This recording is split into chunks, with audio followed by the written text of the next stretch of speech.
There it is. Happy Casual Wine Geek Wednesday. It's Wednesday. We're here. You're here. Maybe it's Thursday. Maybe it's whatever. Merlot Monday. I don't know. Whatever day. That was a bad joke. Fell flat like a pancake. Oh gosh. Happy Casual Wine Geek Wednesday, Brandon. Oh, hey Amanda, how's it going? It's going well. Today is Syrah. Shiraz. We can thank your handsome mister for that pun, which then led to us deciding that we were going to do a whole series on grapes. Yeah, varietal. A whole varietal situation, and kind of tie in some areas too. And they're all very punny. Like, heads up. Yeah. You're going to hear a lot of puns for the next bit, so, bear with us. Yeah, this is our first of the Winding Through the World series that we're doing. See, there's where it starts. That's it's where it only going to get worse from here. Better. We're going to do a bunch of varietals first, and then we'll go to locations.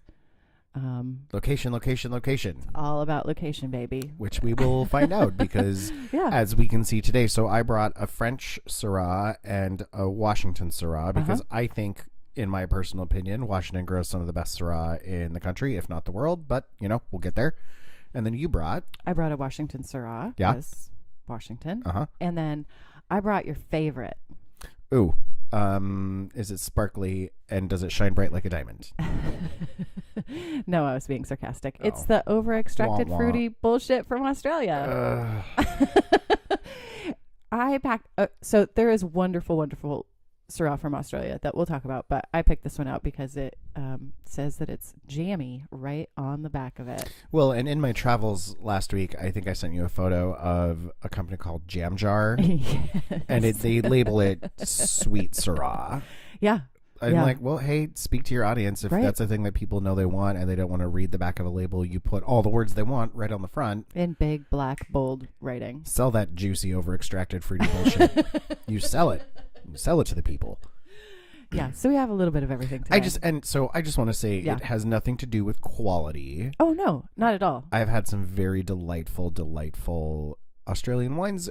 They're so fruity, intense. Yeah. They're a little bit stylistically much. Not my favorite. I've had some that are very good. I don't want to over broad. Well, I think stroke. This is a really great segue into, we're talking about a varietal series. You're going to have one end of the spectrum to the other in each varietal. There's going to be dry Chardonnay and sweet Chardonnay. There's going to be for Riesling, sure. And I think Syrah is just exacerbated by its nature, its characteristics of the grape. Well, right. And so really dark skinned. Yep. It's got a real intense skin to it, which is why it's a pretty deeply colored wine, or it can be. A lot of times you'll see some folks do a lot of cold soaking before, which extends the maceration time because you've got more you've got more time on the skins, right, which is where all of our color comes from.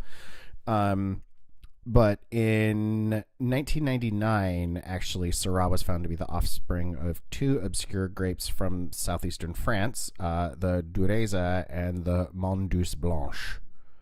So, not to be confused with Petite Syrah, which is an offspring of Syrah. Yeah. That you can look at on the wine genealogy chart from Pop Chart Labs. Yep.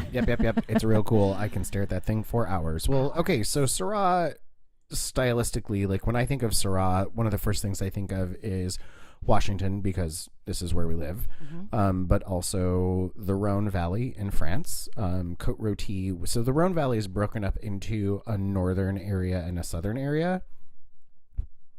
Right? That acid. I told you. That acid is where it's at, man. And that's a 2013. Sorry, so we tried... I was trying a French wine that Brandon had brought for... You got some in your glass? Yes, please. Okay, so let's just talk about this wine. It is 100% Syrah. This is from the French Rhone region, Costières de Nîmes. This is 100% Syrah. They list it as minimal oak, pure, fresh, mineral-driven beauty, bold notes of blue fruit. It reveals spices, umami, garrigue herbs, and crushed rock. I think that's all pretty legit. This is really tasty. Yeah, so I had a little taste, made a face because of the acid. But you know the flavor that I got real big on the back of my palate? Anise, star anise. Oh, yeah, for sure. Yeah. It's got this like nicely bitter, high acid, kind of bitter, very, very dry. Syrah. This is lovely. Yeah, this is lovely. It's This really would be good. this would be great with pork belly tacos. Yeah, for sure. Yeah. I think so. Because it's got almost a fatty, meaty quality to it, which is one of the things I like about Syrah. Is it makes it really good to have with a lot of food. You were talking about France, though. Sorry, let's talk about France. Oh, we can talk about whatever All the the fuck things. we want to talk about. Which I was listening to an episode not too long ago, and I swear a lot. We swore a lot on our early episodes, I think. And for just sure. recently, there was one day where I just was... We went off the rails that day. I was like I don't a remember. pirate captain. What day was that? Maybe I had the scurvy. You should drink some more wine. Hey, what type of shoes do baby pirates wear? What? They wear booties. Yeah? You dig it? Oh, it's terrible. It's a terrible joke. It's a terrible joke. You're welcome. You're welcome. Okay, so we're talking about Syrah today, but I have an announcement. Yeah, that was a good lead-in.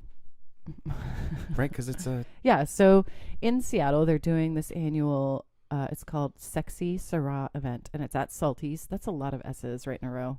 Salty, sexy Syrah. Salty's Sexy Syrah event with tantalizing tastes.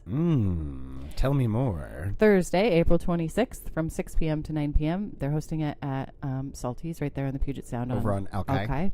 30 plus Washington State wineries producing some of the state's best Syrahs. $50 per person. This does come with food. I have been a couple of times, and it is a delightful event. And usually the weather is pretty good, so they have the back patio open. Yep. And you can walk in and walk out and kind of mosey around. They set up tents. There's heaters outside. It's really a lovely event. Dress nicely. For those of us in Seattle who don't dress up, that's one of those dress up events. This is definitely a... So I can't wear a black t-shirt and a red hoodie. I wouldn't recommend it. You probably could. I'm going to have to comb my hair is what you're saying. So a portion of the ticket actually benefits the Children's Hospital. So it's a really great event. And if anybody loves Syrah and wants to taste through what Washington has to offer, tickets are, fairly affordable, $50 to taste 30 plus Washington Syrahs. And Syrah's a thing that we grow really well in Washington. So there's going to likely be some really awesome producers there. And you might get to talk to them and pick their brains and talk about, there was a lot of big why they do producers the things they do. when I was there last couple years ago. I don't know. Anyway. And they did a, one of the things that I like the best is they did a shrimp on grits taste in like a little spoon with the Syrah. They pair all the food with the wines. It was so good. Oh, I think we should go. Yeah. Sure. That sounds fun. We'll go. I'm into it. Into it. Do you want to do more business? Oh, yeah, let's wrap up business before we move on to Before we dive in. the fun stuff. Okay. So we covered the Syrah event. We have a new Patreon member. Drum roll, please. Marissa Flores. Hi, friend. Thanks for joining our little Patreon party, helping us out. We are going to be putting a whole bunch of new interesting things up on the Patreon website for those of you who are members. You get to see that. You can sign up for just $1. Or more dollars. Yeah. There's $1, $5, $20, $50 per episode, whatever you want to help us out with. We really appreciate it. You'll get a little Casual Wine Geek starter pack swag bag. And we have an event coming up. Who likes brunch? Do you like brunch? I love brunch. What goes great with brunch? Sparkling wine. Specifically mimosas. We are having a mimosa meet and greet. It's on May 6th. And if you want to go, it is free. Sunday, right? It's a Sunday. It's the Sunday before Mother's Day. So the week before Mother's Day. Yeah. It is a free event. However, you must email us info@casualwinegeeks.com if you want to go, because you're going to need a secret password and you're going to need to know where you're going. And we have all sorts of gifts and cool things. And your first round of mimosas is on us. Yep. Because we love you. Dress for Success. Dress for Success. Yeah, it's a spring brunch event. You know, there's plenty of places around to go forth and snack. I will be in heels. This is an event. Ooh. I will be dressed. I will not be in heels. Ain't nobody needs to see that. Okay, I think business is done. Thanks for hanging in there. I dig it. Would you like to taste a second wine? Yes, please. Okay, so let's talk about Syrah and why it's awesome and how much we love it, and maybe a little bit of history. So Syrah predominantly, when I think of Syrah, I think of France first of all, specifically the Rhone. Because they do a lot of GSM, right? Yeah, in the Rhone. So that's Grenache, Syrah, Mourvedre. Those tend to be in the south. A lot of the spots in the northern Rhone are predominantly just Syrah. If you look at where's my map? There's my map. Wine Folly has good maps. Oh yeah, this map is great. So in the Rhone, you've got Côte-Rôtie and Condrieu up kind of at the very, very north. Now, Côte-Rôtie is fun because they are allowed to blend Viognier into their Syrah. Oh, I do love a good Viognier. And they're generally fermented together. So when you co-ferment Syrah, because with Viognier together in the same tank, you got a little bit of white grapes along with your red grapes. What happens with the Viognier is it ends up really boosting a lot of the components of the Syrah in terms of color and also taste. Yeah. They tend to be much darker, which you wouldn't necessarily think adding white grapes would do that, but they do. And they're goddamn delicious. They're so good. Viognier is so floral. It's very aromatic. So, I mean, the nose on a Viognier, you can smell it a mile away. Yeah. Yeah. And I agree. I think a co-fermented Viognier Syrah actually makes Syrah much better. I was going to bring one today, but Côte-Rôties can get on the pricey side. However, there is a producer here in Seattle. That, local shout out. I really dig. Well, they're actually in Walla Walla, but they have a tasting room here. Rôti Cellars, they do a Northern Rhone style blend that is co-fermented Syrah and Viognier, and it is one of my favorite things. Yeah. However, I was terrible with my timing and forgot what day it was, and the places we had to record in the morning today, and so the places that I wanted to go weren't open. Yeah, that's okay. That's okay. Well, big shout out to the Soto sort of industrial park where Rôti Cellars is. Yeah. There's quite a few places to go tasting through Washington wine. Curlew does some awesome Syrah. Lada right next door does Syrah. It's nice to see that a lot of people are doing Syrah from different areas in the state, and you can really sort of start to see how Syrah can differ greatly regionally, be it certain parts of France, be it certain parts of Washington or Australia, you know, or even South Africa. Yeah, South Africa has some incredible... Also known as Shiraz. Shiraz, yeah. Syrah. Shiraz. Mm-hmm. Yeah. So in the Northern Rhone, there's some places that I think sort of stand out the most if you're looking for something to hold on to or something a little impressive or really fun because they're really rich in flavor, would be when you go south of where we were talking about in the very north. It almost kind of looks like if you stretched an S out and the curves weren't very curvy. Oh, just a tiny S. You know, and so the top of the curve would be Rôti and Condrieu, and then you've got Chateau Gruyère, and then Saint Joseph is almost the middle, the very middle before it starts to curve again on the bottom. You've got Hermitage and Crozes Hermitage and Cornas and Saint-Péray at the bottom, and this is before you get into the Southern Rhone areas. It's real hot there. It gets very warm, and it can get really dry, but they're all along a river, which helps in terms of cooling in the evening so that stuff doesn't mold or rot. It helps deal with airflow. It helps regulate temperatures. A lot of times you'll find stuff planted along rivers, like in Washington along the Columbia, because it helps regulate your temperatures. I almost brought an Oregon Syrah, and it would have been south towards Eola Amity in the Willamette Valley. Right off the ocean, nice breezes. Well, Crozes Hermitage is actually a pretty popular area. It's the largest appellation in the Northern Rhone in terms of acreage, more than Saint Joseph. It gets a lot of times confused with just Hermitage, which is different and is a totally different place.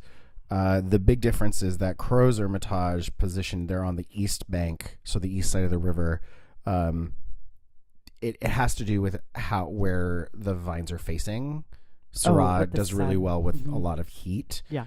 In this area, you've got things that have a little bit more violet and a little bit more fresh berry and really good acid and really good tannin. A lot of the vineyards in the region tend to be on pebble, and they're terraced with a lot of granite clay soil. So it drains. You have a lot of really good drainage.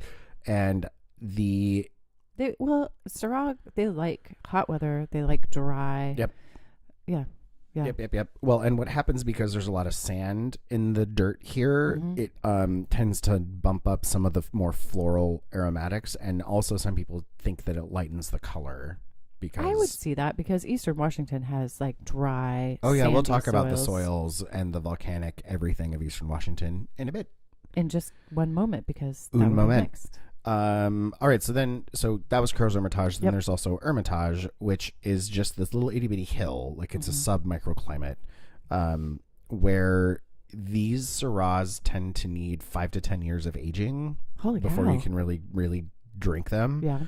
And if you do decide to hold on to them that long, you'll get a lot of layered flavors of blackberries and black currants and licorice and coffee and candied cherries, and sometimes they can be really smoky. Oh yeah, like the first one we tasted, it was that star anise Yeah. on the back of your. For sure. These areas were first planted sometime 500 BC, and there's a really popular story in Hermitage. In the 13th century, so the 1200s, there was a crusader who was wounded and sought refuge on the hill, and he built a chapel and lived out the rest of his life in total solitude. And then the hill was named Hermit's Hill or Hermitage.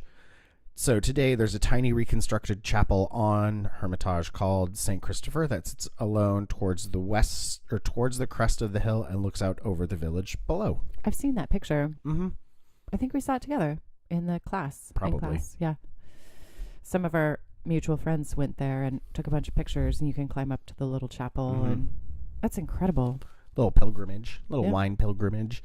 So the soils of these three hills change from granite clay soil to some loess, which is like a yellow gray soil, and then it moves on to a lot more sandy clay with a lot of glacial deposits, so like small rocks. So a lot of these wines that in the more sandy glacial soil area tend to have less tannin, and are a lot more lush and drinkable early on, whereas granite clay or clay limestone sections tend to have things that are a lot more tannic and a lot more rich in body. Limestone. Yes. Okay. Which is kind of a thing around the world. Like you see it pretty often. Yeah. Like limestone in vineyards. Yeah. Yep. Oh, this is good. This one's so the Washington Syrah I brought is Jones of Washington, 2013. Unfortunately, of no relation. You're not the heiress to a giant Washington wine fortune? I wish. It's so funny because my last name is Jones, and it's a very popular last name. So anything that has Jones on it, like Jones soda, Jones of New York, Jones wine, I'm like, oh yeah, that's my family. Oh yeah, that's my family. It's not. She's fibbing. She's fibbing. It's not. No. She's fibbing. One of the things I thought was kind of interesting that I found in doing research was that for a long time, Syrahs in the 18th and the general first half of the 19th centuries, mostly Hermitage, which is why I brought it up, actually didn't stay in the Rhone. They were shipped over to Bordeaux and used to blend with Cab to make claret for the British. Motherfuckers.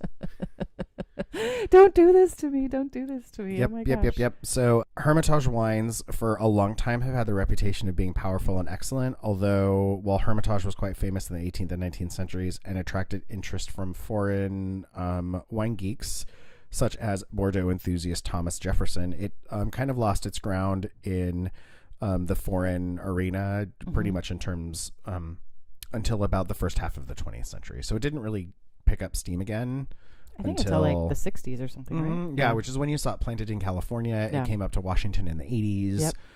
There was the Rhone Rangers who sort of started bringing wines of that flavor and caliber into California. Now, before that, you've had Syrah in Australia for A while. about 100 years previous. Yeah. So it's hasn't been in the States as long as it has been in other parts of the world. Yeah. But there's a little bit grown in Ohio as well. Ohio? Mhm. Really? I know that they do grow some in Oregon, but it's very, very recent. Ohio? Mm-hmm. Are they making wine in Ohio? Hey, what's high in the middle and round on both ends? Ohio. That was brilliant. You're welcome. You're welcome. Yeah, welcome. They're making wine in Ohio, Yeah, huh? they make wine in Ohio. Huh. For sure. I want to taste some Ohio For sure, wine. for sure. In the early 2000s, Syrah broke into the top 10 varieties most planted in the world for the first time ever. Really? Yep. Wow. Early 2000s. So it's a very young grape. It's a very kind of new grape, and I mean not new, but I young. wouldn't say young or new because it's been grown. I mean, I would say it's recent in the States. Maybe New World is what I'm talking about. Like it's been introduced very recently in the New World. Okay, so let's talk comparative acreage plantaging. Plantaging? That's the second time today I fucked a word up. Plantaging. Jesus Christ. Government brioches. Goodness, sorry. I mean, I'm not sorry. I do it all the time. I get a lot of raised eyebrows in my household. Yes, it's a word. I just made it up. Right. Someone call the OED. It's an adjective for a noun.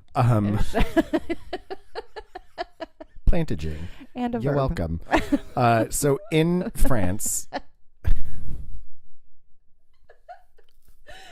Oh, goodness. You never really know what's going to take us off the rails. So in France, you have 169 acres.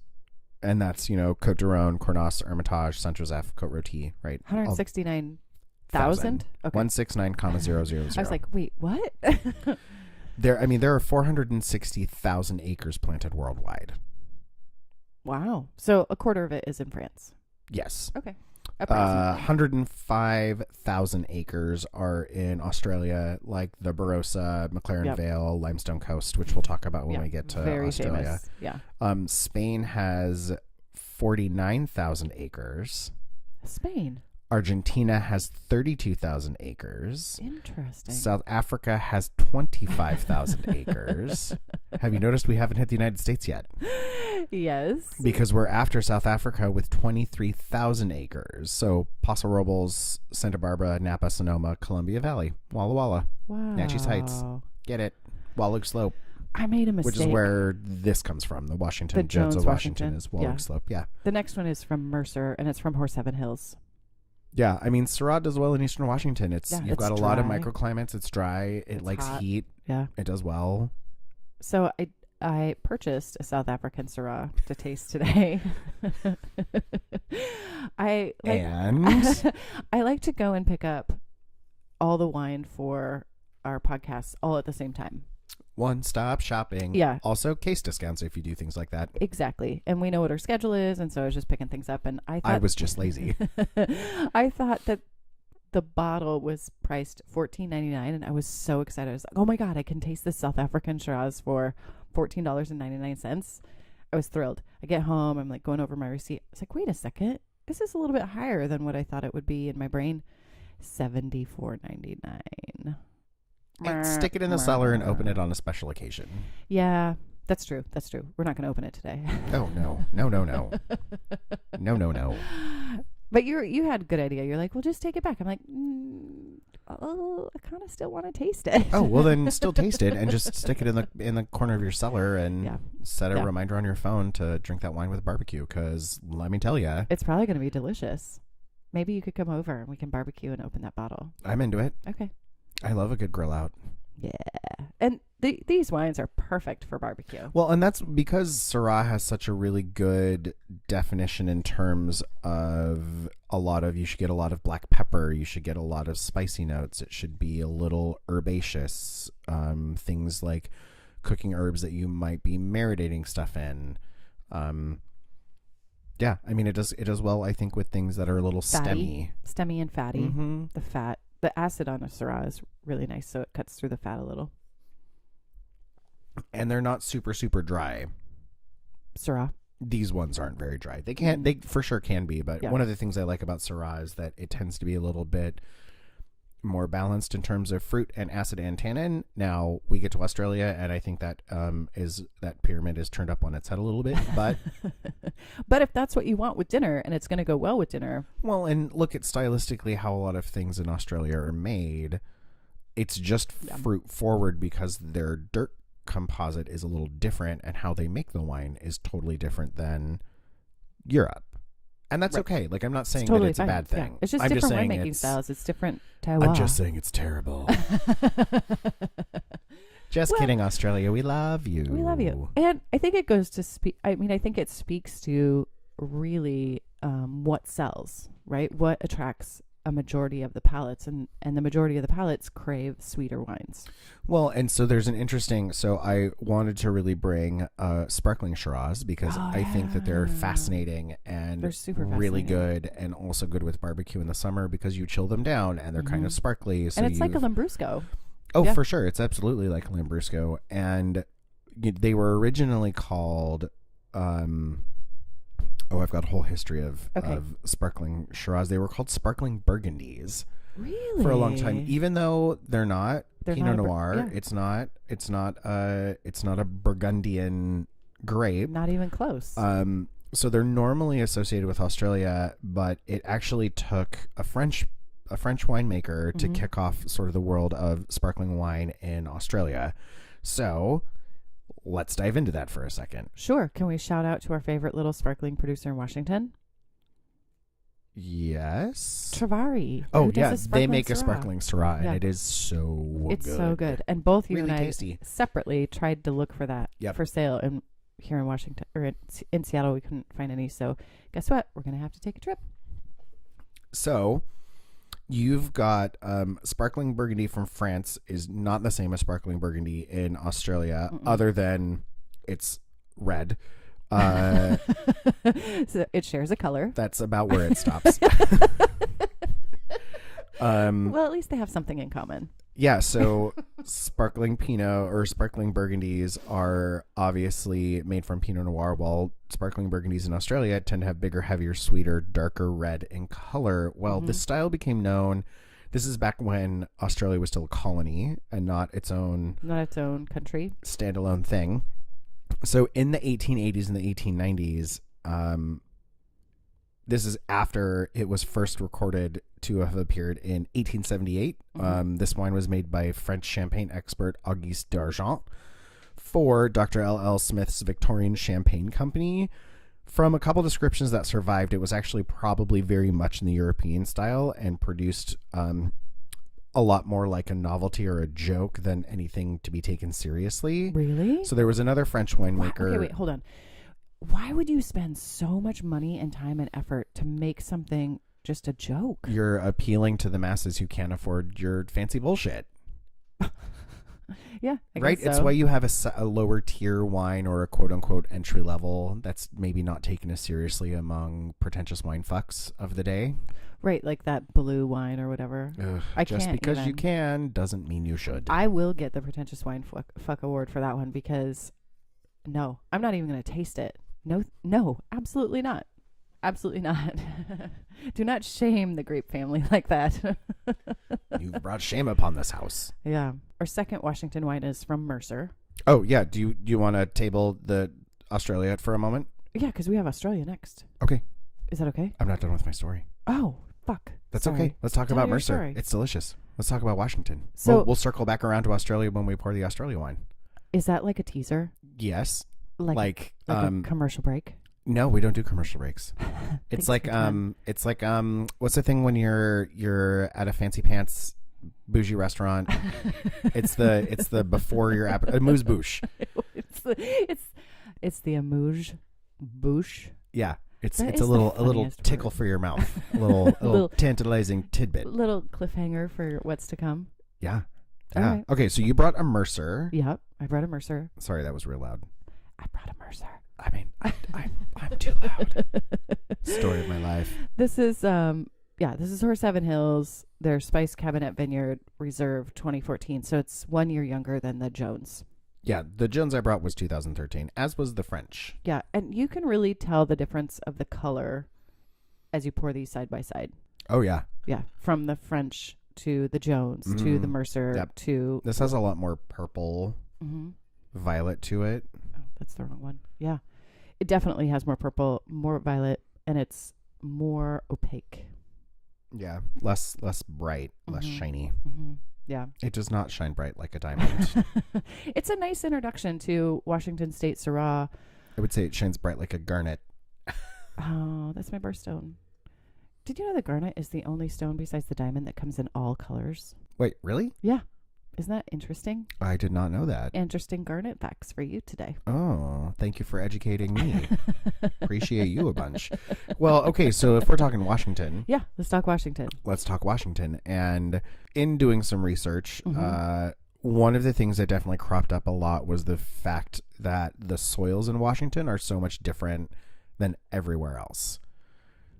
Terroir, may you say, perhaps? I may say perhaps. So in addition to the fact that it's a really good mix of volcanic pumice and really dense loamy soil, which is good for natural drainage. And aren't we influenced by the Missoula floods a bit? Oh, you mean that's the entire influence of Eastern Washington? A little bit. Missoula floods. Serious business.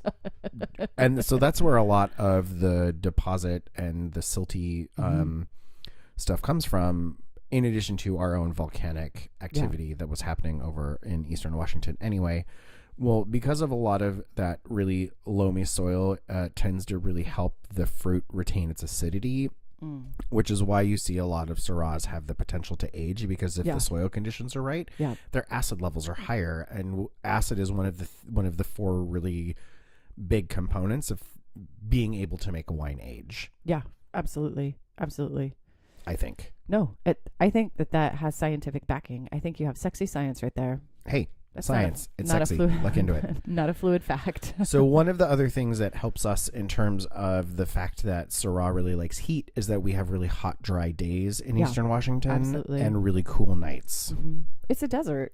Well, high desert. Yeah, it's a high desert for sure. Right next to the river, but you still, the temperature swings in even 24 hours in that particular area can be incredible. Yeah, there can be a 40-degree difference between highs and lows. Yeah, absolutely. That's a huge swing. Yeah. Of temperature. Yeah. I grew up out there. We've talked about it a little bit. Well, right, and it's that is one of the things that gives Syrah longevity. There's not a lot of varietals that can handle the fact that you have degrees over 100. 100 degrees. That's really hot for fruit. I remember when I was a kid out there, I was walking to swim practice, and it was like, I don't know, 1 p.m. or something. And I looked up on the bank because I had one of those reader boards. This is before cell phones, before, whatever. I'd say before watches, but that's not true. It had a...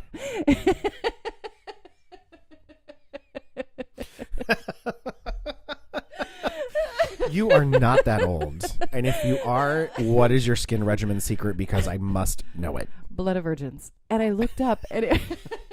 Well, shit. It said 122. Yeah. 122. Yeah. And I'm like walking on the sidewalk down Main Street. We were in Walla Walla in July, and because there was a whole big, if you're a member of this place, then a big tasting event downtown. You get membership discounts at these other listed places, which was super cool because there were some places I really had wanted to go to. And we were in the shade 115 degrees. It's fucked, man. In July. It is hot out there. It is hot. I can't even begin to tell you. Yeah, it was crazy. It was super crazy. Well, which is, okay, so let's talk about sunshine for a second. The fact that we have really long daylight hours because of where we're positioned on the globe, because the Earth is round. Fun fact. We'll have Grapes a test are later. proof that the Earth is round. I will try and convince me that it's not. I've got grape science to back me up. Yeah. So we've done a lot of research. How about that? We're funny. You know, okay. You know what else is hot? These wines are a little hot. 14.5. Yeah, they're a little boozy. Yeah. It is true you get drunk faster off champagne. Well, you've got the oxygen in the bubbles for sure. So, okay, sorry, go ahead. Yakima, Walla Walla, Walluk Slope, and Horse Heaven Hills, Red Mhm. Mountain all tend to have the best Syrah vineyards in the state. Yeah. You can find value Syrahs. A lot of wineries will blend multiple vineyards, so you won't necessarily see single vineyard. Mhm. There are Curlew, I definitely know, does vineyard-specific Syrahs. Yep, Mercer right here did a vineyard specific. And Syrah was introduced into Washington State in 1986 by the Red Willow Vineyard through a partnership with Columbia Winery, actually. Which was the original winery, right? Mhm. Yeah, here in Washington State. Yep. Yeah. And then part of those people went on to start Chateau Ste. Michelle. Yes, I think that's right. Something like that. And then one of our instructors was a part of that Columbia winery. Yeah, interesting people. For sure. You want to go into your next wine? Would you like to taste the last, or would you like to revisit anything as you're tasting? That is room such good associate? tasting etiquette. Before you move on to your Australian Syrah Shiraz. Oh yeah, no, let's roll on with that Shiraz. Roll on Shiraz. No, that's not work. That doesn't work. No. That doesn't work. Oh Just my because you can, Brandon, doesn't mean you should. Cheers. I should take my own advice. Cheers. We didn't cheers at the beginning of the episode. Syrah Shiraz.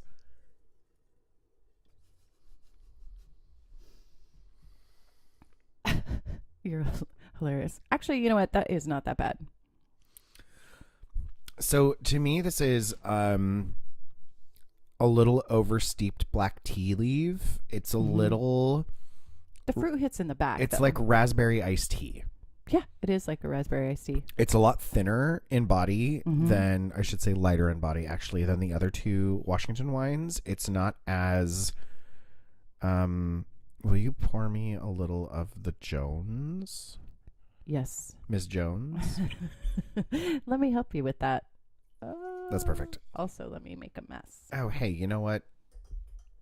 You know what? Intelligent people are inherently messy. There's science to back that up. Really? Mm-hmm. Is that for real? It's for real. It's like sexy science for real?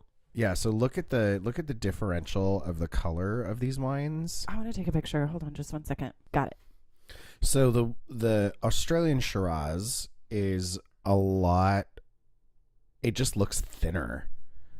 Yeah, it's you a little can bit see lighter. all the You way can through see it. It's not as dense. This is much more deeper in rich color in the middle when you do hold the them out swirls a little bit. Yeah.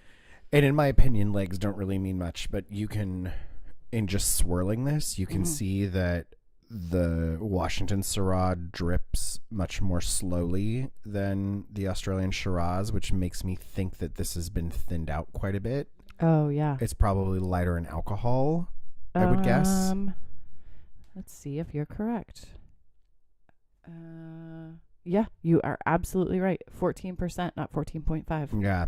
It's funny how half a percent of alcohol can sometimes make a difference in a wine, which is one of the reasons you look at legs is it doesn't tell you much other than alcohol and viscosity. Yeah, like not really sugar, but definitely alcohol. Oh, for sure, alcohol. Yeah. Look at the legs on that. Hey. This is Bulletin Place Shiraz from southeastern Australia. And I got it because I was like, yeah, we're going to do it. If we're going to do Syrah Shiraz, we're going to do a Shiraz from Australia. I was going to bring a Penfolds. Now, Penfolds is very famous in Australia for their Shiraz. However, their price point did not match no budget for Casual Wine Geeks ma'am. podcast. Not today and not tomorrow. They get a little bit pricey. And and for good reason, because they're really well-made wines. Yeah, absolutely, for sure. And I'm not complaining at all about the quality of the wine. I just don't have the budget to spend that kind of money on a weekly. Oh, yeah. No, I get it. Yeah. Girl. Like most of the people. I'm with you. I'm with you. So these are what? 10 to 15, 20 bucks? Let's see. The Jones of Washington that I brought was 14, Yep. and then the French was 18. Oh, yeah. Okay. So the Shiraz was $9.99. The Mercer, I think, was either $12 or $14.99. Yeah. Yeah. I mean, you can find delicious Syrah. It can get really pricey. Oh, for yeah. sure. You know, French we've or seen. otherwise. Mhm. But you can find some decent stuff for 15 yeah. bucks. Yeah. Affordable. Yeah, I agree. I think you can get good Syrah that's not gonna blow the bank. look for that Washington, look for that, Rhone deliciousness. Get it. And it's a good blending grape. I think it blends well with a lot of stuff. Yeah. I say. Yeah. I say. Well, And it goes Syrah. with great food. Sorry. Oh, yeah. No. I was barbecue, grilled, spicy, done. You were talking and I could hear you, but I couldn't hear you at all. And I was like, wait, what happened to my sound for my life? My headphones came unplugged. Oh, crisis averted. Crisis averted. Well, Syrah and Shiraz, while they are the same grape, definitely don't share the same name. And there's been a wee bit of a point of contention where the word Shiraz and Syrah come from. A point of contention? A little bit. So a lot of people think that it came from the Persian city of Shiraz. Yes. Which has been proven to not be true based on genetic testing of grapevines. Okay, so I learned a long time ago, granted, that it came from the Middle Eastern city Shiraz, and it was originally from the word for princess, and there's a whole story to go along with that. Is that not true? Well, the wines made in Shiraz are not Syrah, and the wines that have been made in the city of Shiraz for a very long time are not red. Huh. They're white, and they were fermented dry to be drunk now or sweet to be aged. So this is one of those tall tale fluid facts moments where you hear the story, it's romantic, you latch onto it like a little lifeboat, and it turns out to be false. Yeah, okay, so let's break it down for a second. Okay. So Shiraz, Australian Shiraz. Not Australian Shiraz, we're talking about Shiraz the city. Shiraz the city. Produced a well-known Shirazi wine, and legend claims that the Syrah grape originated in Shiraz and was brought to the Rhone. At least two significantly different versions of the myth have been reported, giving different accounts of how the variety is supposed to have been brought from Shiraz to the Rhone, differing up to about 1800 years in dating the event. So in one version, the Phoenicians, who were a very great seafaring group. We're talking about the Persians, originally the city of Shiraz in Persia. This is the legend. Got it. Okay. So one version says that the Phoenicians brought Syrah Shiraz to the colony around Marseille, which was known as Massilia, which is south of France. Marseille is like... It's where all the fancy people go with their yachts. Yeah. Let's get yachts. Sure. Which was founded in about 600 BC by the Greeks. The Greeks? Not the grapes, the Greeks. The grape would then later have made its way north into the Rhone, which was never colonized by the Phoenicians. So no documentary evidence exists to back up the legend, and it also requires that the varietal to later vanish from Marseille region without leaving any trace. So the legend concerning Syrah with the city of Shiraz in Iran, however, might be of French origin. James Busby, who wrote in A Journal of Recent Visit to Principal Vineyards of Spain and France, noted that in 1826 book, the Enologie Française, stated that according to the tradition of the neighborhood, the plant Scyras, Scyras, which was originally brought from Shiraz in Persia, by one of the hermits of the mountain called Gaspar de Stemberg. So since the name Shiraz has come up in primarily Australian times, the earliest Australian documents had spelled it Scyras, Scyras. Name Shiraz has been speculated, among others, by Jancis Robinson of Fancy Pants Wine Bible fame. We love the Wine Bible, thank you. To be in fact called a strinization of Syrah's name via Skyros. So what one of the other legends says that it came from Syracuse in Italy. So, I mean, really what we're talking about is a particular grape that made delicious wine that traveled around with people, because people travel. That's what they do. They like to explore. And maybe a little bit was lost in translation. Yes, because a lot of people think that Shiraz might be an affect of the English language on a French name. So it might be lost in translation from French to English and just happens to sound like the city of Shiraz. Which is the Persian city of Shiraz. Right. Yeah. There has been genetic testing that is irrefutable. So this is sexy science. This is legit science that the parent grapes of what we know today as Syrah are both French. So it is It definitively cannot a have French come grape. from Iran. Huh. Even if the story took it through Iran. Who doesn't love a story? I love a story. Me do too. I do as well. Me do too. Let's say me do too. Me do too.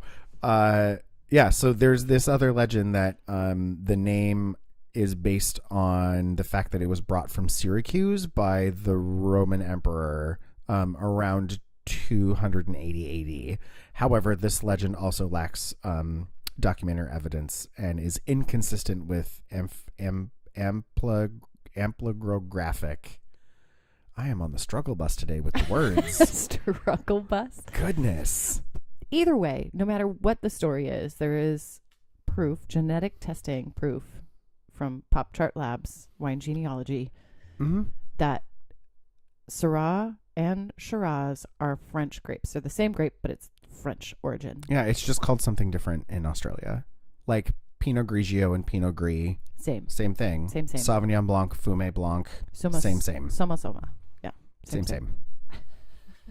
Same. Well, okay, so let's talk about Australian Shiraz. So James Busby, who we talked about, just a bit ago in this whole, like, I went to France and Spain and wrote a book about all the awesome vineyards that I went to. Yeah. He brought the first cuttings of Syrah to Australia in 1832. It's been there a while. It's been there for a long time. And one of the fun facts is that Australia never really got hit with phylloxera. So it has original vines that have. There are vines that are over 100 years old. Wow. Syrah is a thing that definitely benefits from older vines. Yeah, for sure. And it just came to California in, 1960 we talked about? 60, I want to say 64-ish. In the 60s. So if you want 100-year-old Syrah, you get Australian Shiraz. Yeah. Which could be why Australian Shiraz can be very, very pricey. Yeah, it definitely can get expensive. She gets expensive. She likes to spend her money. Every time I hear that, I always think of Dolly Parton. And she goes, takes a lot of money to look this cheap. Girl, have you met a drag queen? I'm just saying. They have amazing closets.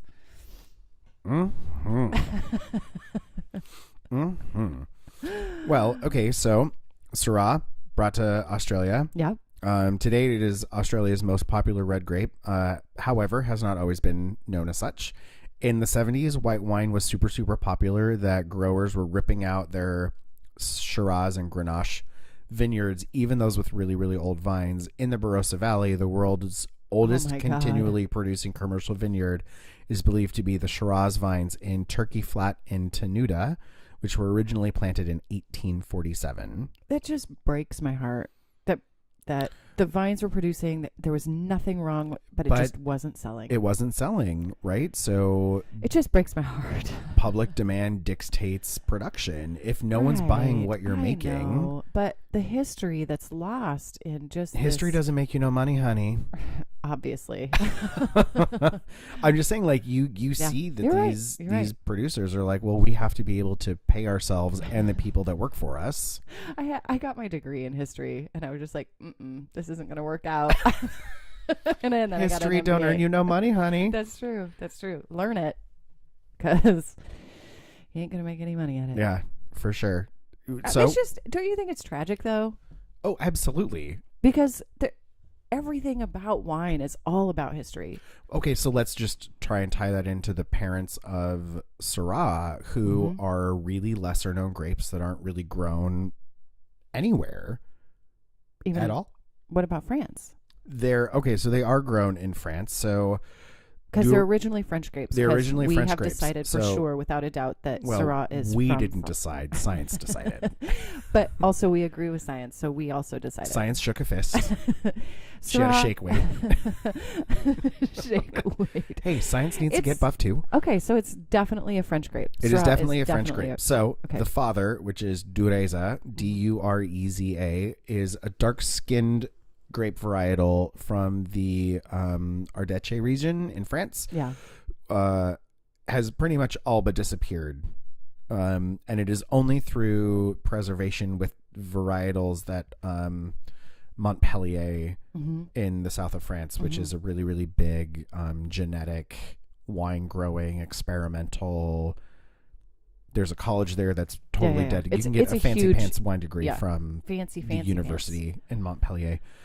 So Mondu's, it's like the wine degree of wine degrees. Yeah. Right?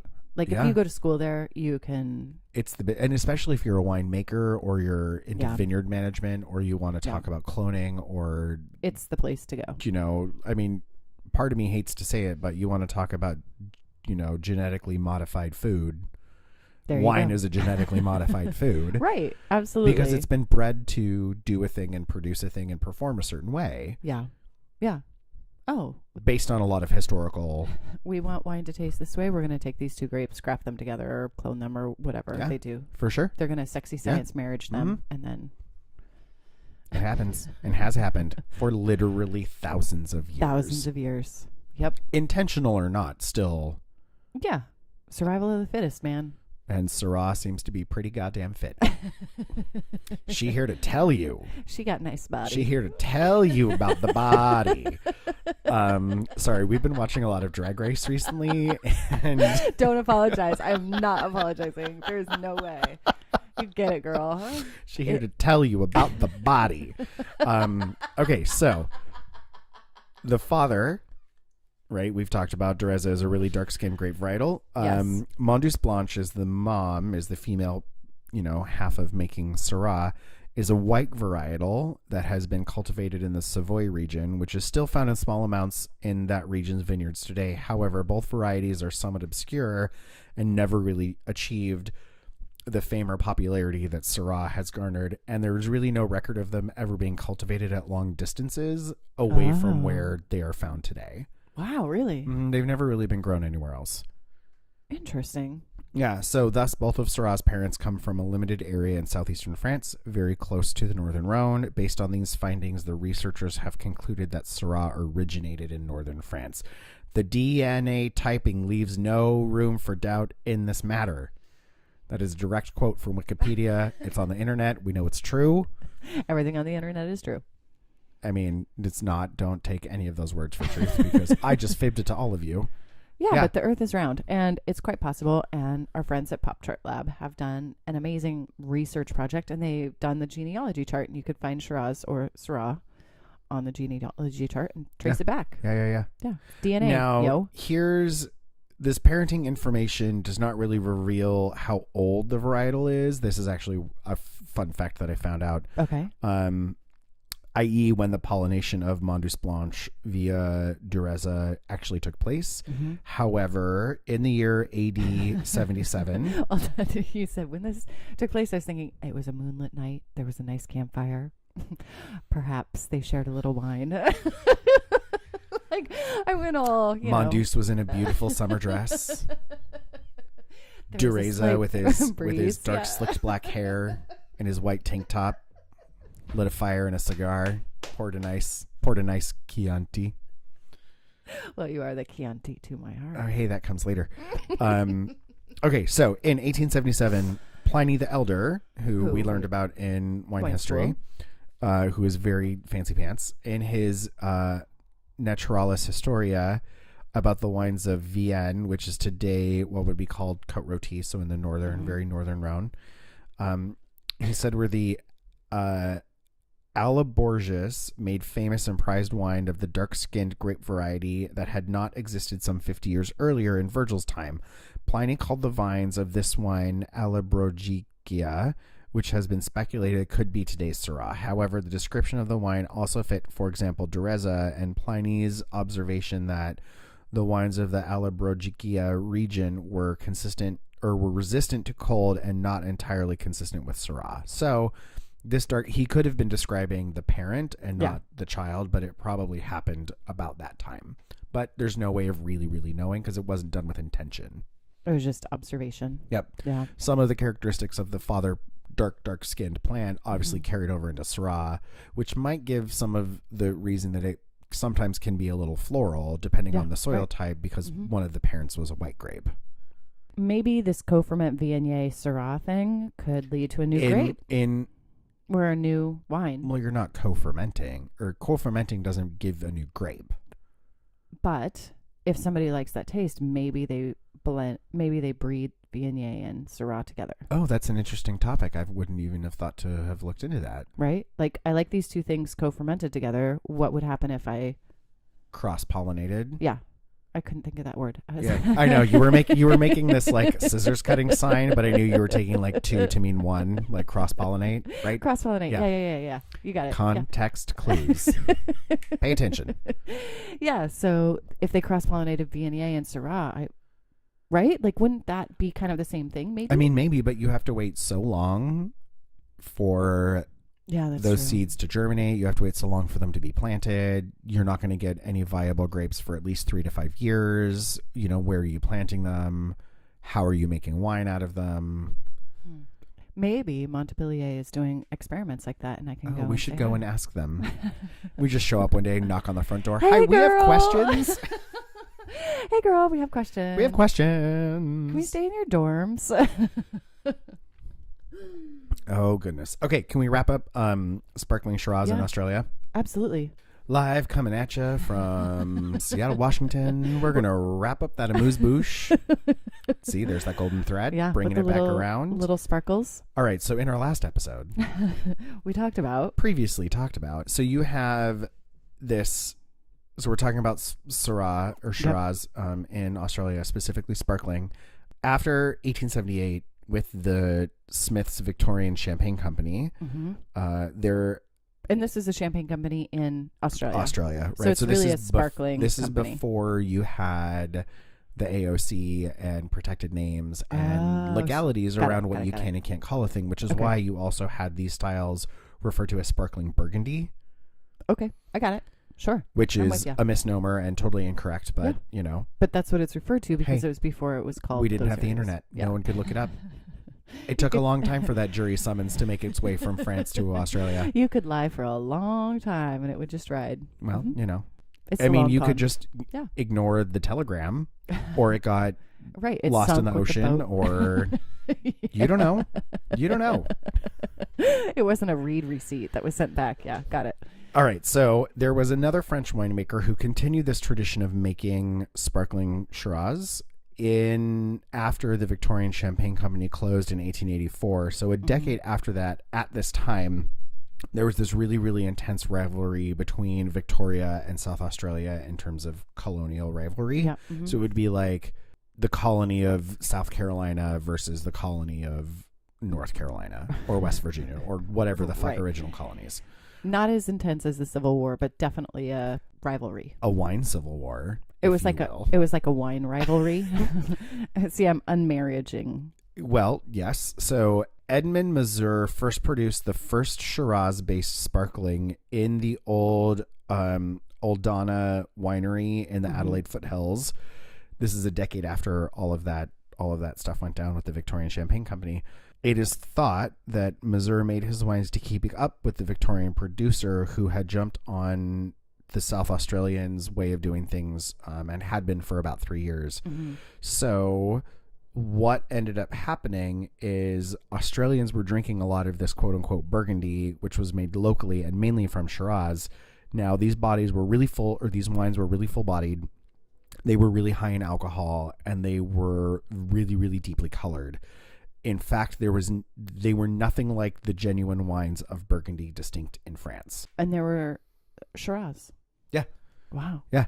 So the Oldana vineyard was started by Patrick Auld, A-U-L-D, in 1846. And then after a period of being pretty profitable, it hit hard times. And definitely then he died in 1886. A mortgage guy named Sir Josiah Simon took over, and he appointed Mazur as the production manager. And there's no doubt that when Mazur, this is when he started to create this Australian sparkling Burgundy style. And can you still get it today? Wine from this producer? Sparkling Shiraz from Australia, from the Oldana vineyard? Yeah. Oh, I would imagine so. Probably. I didn't look into it, but I think so. I'd be interested to taste that. I really do enjoy the Travari's sparkling Syrah that they make here in Washington State, and it's the only other kind that I've ever seen. I thought it was just one of those, hey, this is a great wine, I'm going to make sparkling out of it. Right. I didn't realize that there was a whole production that happened in Australia with Shiraz. Oh yeah, well, so South Australians had likely never seen a bottle of red sparkling wine from Burgundy, and so when he called this, it was almost purple, like a purple black. Yeah, of course. He made this purple black sparkling. Consumers and wine judges were of the opinion that this was real sparkling Burgundy, and that's what it looked like. Wow. So they were just misinformed because no one ever told them that actually no one does that in Burgundy. In France. In France. Yeah. So around this time, he started developing the style in this area of South Australia in the Adelaide foothills. It took off a little bit, but then the Australian wine, this red style, stayed pretty close to home and didn't receive a lot of global attention until the 20th century. Do you remember when I talked to you about Cold Duck? Yes. Cold Duck plays into this story. What? Yeah. So no, I was thinking like Lambrusco in the late 70s, early 80s, the sparkling red wine. But that's so in the 20th century, 1900s, right? Yeah. Mid, 60s, we'll say 60s. When it was just gaining popularity, here along to the scene comes our good friend Cold Duck. So this is about the same time that Syrah is introduced to California. And Cold Duck is? Terrible. The Cold Duck fad came to Australia from the United States, where it was at one stage the best-selling sparkling wine in America. I'm quoting here. The wine was invented by Harold Borgman, who owned the Pontchartrain wine cellar in Detroit in 1937, based on a traditional German custom of mixing all the dregs of unfinished bottles of wine with sparkling wine. Oh, gross. Oh, my God. Really? So the wine Borgman produced in the United States was named Kalte Ende, Kalteende, which means cold end, until it was humorously altered to Kalte Ente, Ente, instead of Ende, which means cold duck in German. Legend has it that Paulo Gamboa, who was commonly known by his nickname The Cold Duck, was a frequent drinker of the product, which inspired the name change. So during the 1970s, a South Australian wine company, Orlando Wines, produced a sparkling red labeled Cold Duck. Between 71 and 74, there was a number of trademark registrations, including... I'm going to list them out for you. I'm ready. I'm just like... Cold turkey, cold chicken, cold gander, cold stork. Gross. Cold duck is gross. So Cold Duck had a little bit of a reasoning for a dip in the concept of sparkling Shiraz from Australia. They got confused a lot. And so people thought it was this really terrible swill that was the leftover mixture. And it never really gained a big popularity here. Now, I think sparkling Shiraz is one of the most delicious things ever. It's amazing. I mean, Shiraz is made to have this sparkle. I mean, it's made to have like a Lambrusco finish to it. It is delicious when it has bubbles. It's really interesting. Someone brought a sparkling Shiraz to Thanksgiving one year, and I'd never had it before, and I want to say like 25. That would be incredible. And my first thought was, this is like drinking velvet. Really? It was so smooth, and it was so subtly sparkly, and it was so delicious with dinner. Well, with the cranberries and blew the my mind, and the turkey and all the things. God. Yeah, it was where it was at. It was delicious. Delicious. And do you want to know how you too can have your own sparkling Shiraz for nothing but mere pennies? Oh, please tell me you can make it at home. Oh, you can make it at home, girl. We're going to close with... Everybody listen up. A little bit of I don't even know what. So... Were you on Amazon? Is this what happened? Were you on Amazon? No, I was just looking into sparkling Shiraz, which is because I wanted to bring one. Yeah. And I found a article by I think she's an Australian blogger. Her name is Lorraine Elliott. Okay. And her blog is Not Quite Nigella. Hey, Nigella girl. Lawson, who is a big fancy pants home cook. Okay. She wrote a whole article about how to make your own sparkling Shiraz. There's a video. Really? All right. Okay, so, wait. Just go over the basics. Like, you're not blending wines. No. You're taking Shiraz that's already been bottled. So, like this Bulletin Shiraz. Like this Bulletin Shiraz. From 2016. Mm-hmm. You are going to want a warm climate Shiraz. They used Chocolate Factory by Zonti's Footstep, which is out of McLaren Vale, which is very warm in South Australia. Mm-hmm.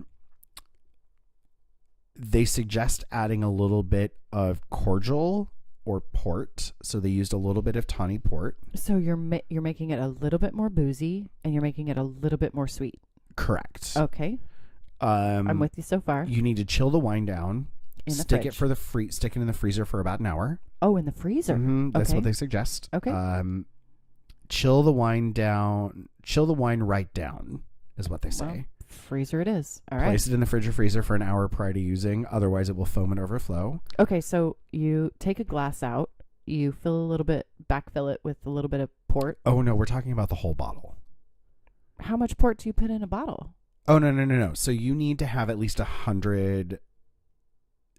I almost just said 100 milliliters, a liter, because that's how science works. Okay, so you have 750 milliliters. Right. In a bottle. So you're using a soda stream, so you have to have at least a liter of liquid. So you I see. have a bottle, 750 milliliters of Shiraz. Yep. They use a little bit of Cabernet, just enough to bring Cabernet it up, Sauvignon. to bring it up to cover the nozzle that injects the CO2 into the liquid. Got it. And a little bit of port.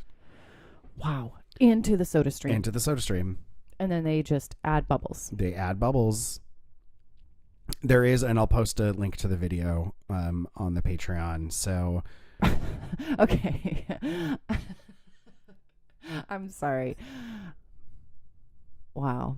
All right. Yeah. You're going to have a little bit of cleaning to do afterwards. Yeah. Oh, and you definitely, they go over it, and don't have it go too long. You want it to be super, super cold because that's going to keep it from over bubbling. Wow. Yeah, it's a whole to do. Would you do it? Maybe this will go on our gadget day, our kitchen gadget day. Oh, do you have a soda stream? I can get a soda stream. We should do this, and All we should right. film it, and that'll be an extra special Patreon thing. Oh, right. We'll do it in the kitchen. It will be. And great. they compared it to an actual sparkling Shiraz, and they were like, it tastes the same. We'll compare it. That's fine. Yeah, we'll do it on the same time we do the decanters and the blender. You too can make your own sparkling Shiraz at home, friends.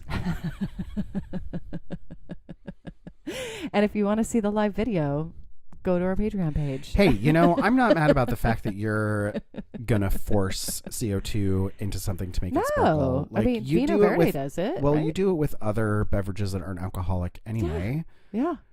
I mean, you're not trying to pass it off as a fancy. No, but it's a fun little trick you could do for a barbecue. And I bet it's probably really tasty. We're gonna find out. We're gonna film it. Fuck. I love you. Thank you for listening, everybody. We love you. Go out there and make some sparkling Shiraz. Syrah, Shiraz. But you have to follow these instructions and tell us how it works out. Preferably film it. And send it to us. info@casualwinegeeks.com. Maybe the best video gets a bottle of sparkling Syrah sent to them. Yeah, we'll send it to you. No problem. Maybe. I'll do that. Maybe. I mean, we'll announce that officially later, but maybe. In a gold wine bag. Cheers. All right. Cheers, friends. Always take 2 bottles. Ciao. Bye-bye.